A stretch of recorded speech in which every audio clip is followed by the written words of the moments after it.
I'm about to make a name for myself because I actually did not hate this movie. It very much subverted my expectations. So with that being said, let's discuss.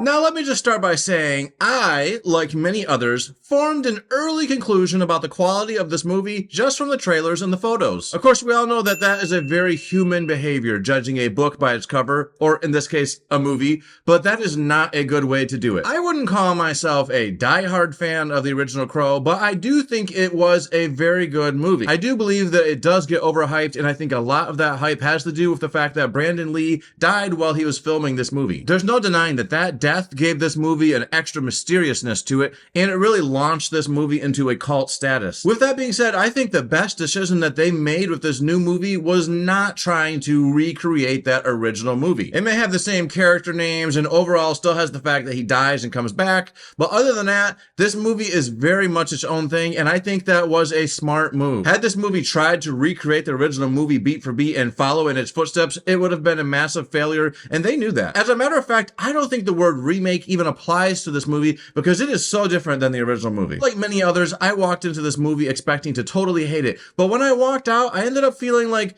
wow, that really was not that bad of a movie. I am sure that I am going to be in the minority since nostalgia is such a powerful motivator for people, but let's dig into why I think this movie is worth watching. As I said earlier, the story in this movie is quite different than the original, and you actually get a lot more time with Eric before he becomes the undead Avenger, which I really appreciated because in the original movie, you don't really know much about Eric, you just know that he gets killed. This movie, you get to know him and you find out like who he is, what really makes him tick, and everything about him. This version of Eric is a shy, timid guy who keeps to himself until he meets Shelly. Shelly helps him open up and find some inner strength that he did not know he had, and even though I think their relationship felt a bit too brief, I do think it was effective. In the original movie, I'm not quite sure how long Eric and Shelly were dating before that fateful night, but in this movie, it felt like it was a matter of weeks at best. So when this movie first started and I realized that Eric and Shelly did not already know each other, I started wondering, okay, how is this gonna work? Because the whole reason he comes back from the dead is because he loved this woman so much that he had to get revenge. But in this movie, he's not really known her for very long, so I was wondering, how is that gonna work? How are we gonna say that love is what brings him back? But then I realized that sometimes someone comes along and you just fall head over heels in love.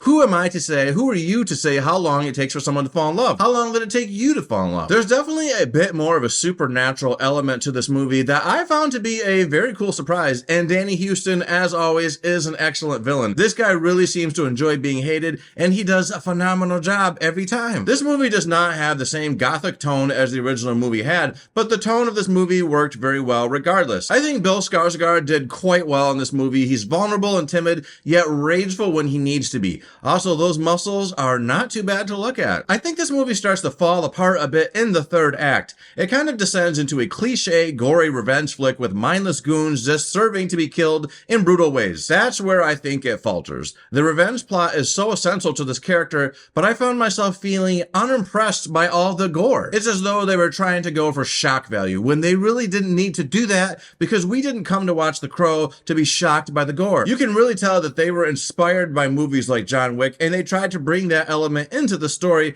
but I don't think that was necessary, nor do I think it worked. So while I was watching this movie, I was already working on forming the score in my head, and during that third act, I did lower that score because it just lost me a bit. But like I said, I went into this movie expecting to hate it, which as a critic I know is unprofessional and unfair to the movie and the people that work hard to make it happen. You should go into every movie with an open mind, but it is hard not to sometimes form opinions. I am quite positive that a large chunk of people are going to rate this movie based on their initial reaction, and that is not going to change. The power of nostalgia compels you! And that is what is wrong with user reviews. A lot of them go in with their minds made up, and lo and behold, when you go in convinced you're going to get shit, you'll end up finding any reason you can to make yourself right. And that is what is wrong with the internet these days. People just go on there to make complaints. People rarely take the time time out of their day to say something good to each other. This biased and predetermined negative attitude that people have with movies sometimes